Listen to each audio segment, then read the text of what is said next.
కదలిక కులుకే కొండెక్కాక కూర్చొనిస్తుందా కుదురంటూ. దేశంలో సైంటిస్టులు చేసే ప్రయోగాలు వెలుగు చూడాలంటే లంచం, మేధావుల మేధస్సు మన దేశానికి ఉపయోగపడాలంటే లంచం.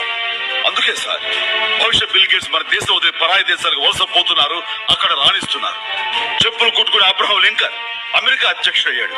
మన దేశంలో అలాంటి అబ్రహం లింకన్లు ఇంకా చెప్పులు కుట్టుకుంటూనే బతుకుతున్నారు. కారణం లంచం. మన దేశంలో అడుగడుగున లంచం. మున్సిపాలిటీ నీళ్లు రావడానికి లంచం, ఇల్లు కట్టడానికి లంచం, కరెంటు ఇవ్వడానికి లంచం, ఆ కరెంటు తీయకుండా ఉండడానికి లంచం, రేషన్ కార్డుకు లంచం, రేషన్ తీసుకోవడానికి లంచం, రైతులకు రుణాలు ఇవ్వాలంటే లంచం, ఆ రుణాలు కట్టలేని పరిస్థితుల్లో ఆస్తులు నిలుపుకోవాలంటే లంచం, హాస్పిటల్లో బెడ్ లంచం, తినే బ్రెడ్ లంచం, ఆడపడుచు ఆపరేషన్ లేకుండా సుఖంగా ప్రసవించాలంటే లంచం, బర్త్ సర్టిఫికేట్ లంచం, డెత్ సర్టిఫికేట్ లంచం, మనిషి పుట్టిన దగ్గర నుంచి చచ్చిన దాకా లంచం లంచం లంచం. అగ్గిపెట్టెల దగ్గర నుంచి రైలు పెట్టెల దాకా అవినీతి నడుస్తూ ఉంటే బతుకు రైలు ఏ పట్టాల మీద నడపాల్సి?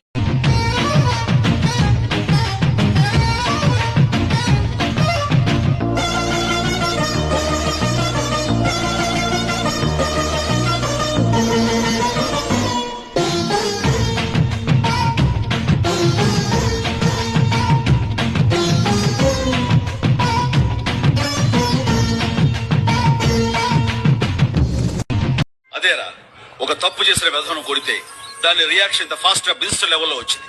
అదే ఒక మంచి కోసం ప్రయత్నం చేశాను. ఎవరైనా ఓ ముగ్గురికి హెల్ప్ చేస్తారేమోనని. ఒక రోజు కాదు, 2 రోజులు కాదు, 20 రోజులు ఎదురు చూశాను. ఒక్కడంటే ఒక్కడు కూడా ముందుకు రాలేదు. ఏం సమాచారం?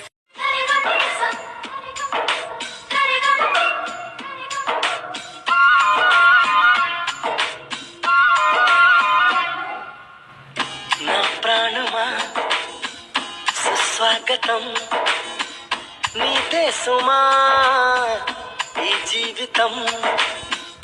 అనురాగమా అభినందనం, అనుబంధమా శుభవందనం.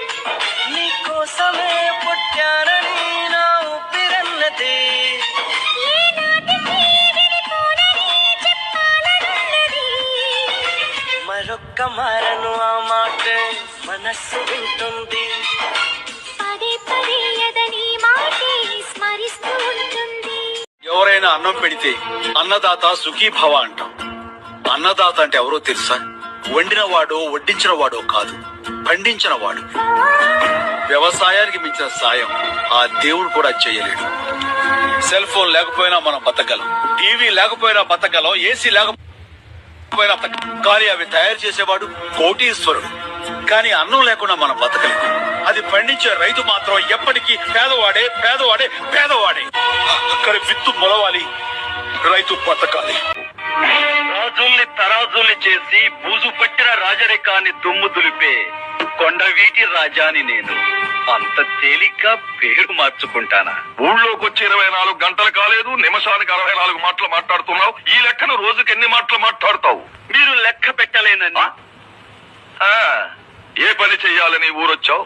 నీతి న్యాయం ధర్మం నిలబెట్టే ఏ పనైనా సరే. లంచం లేకుండా ఈ దేశంలో ఏ పని జరగదనే మీ ఉద్దేశం? జరగదు. రిక్షా వాడికి భయం పోలీస్ అంటే, పగటి పూట లైట్ లేదని కేసు పెడతాడేమోనని. లారీ డ్రైవర్ కు భయం ఆర్టీఓ అంటే, పర్మిట్ ఉన్నా లేదని లారీని రోడ్డు మీద అడ్డంగా నిలిపేస్తాడేమోనని. రిటైర్ అయిన వాడికి భయం పెన్షన్ తీసుకోవాలంటే నువ్వు బతికే ఉన్నావున్న సర్టిఫికేట్ అడుగుతాడేమోనని. పిల్లలు కన్నా తల్లిదండ్రులకు భయం కాన్వెంట్ చదువులంటే ఎల్కేజీ సీటుకి ఎంత డబ్బు గుంజుతారోనని.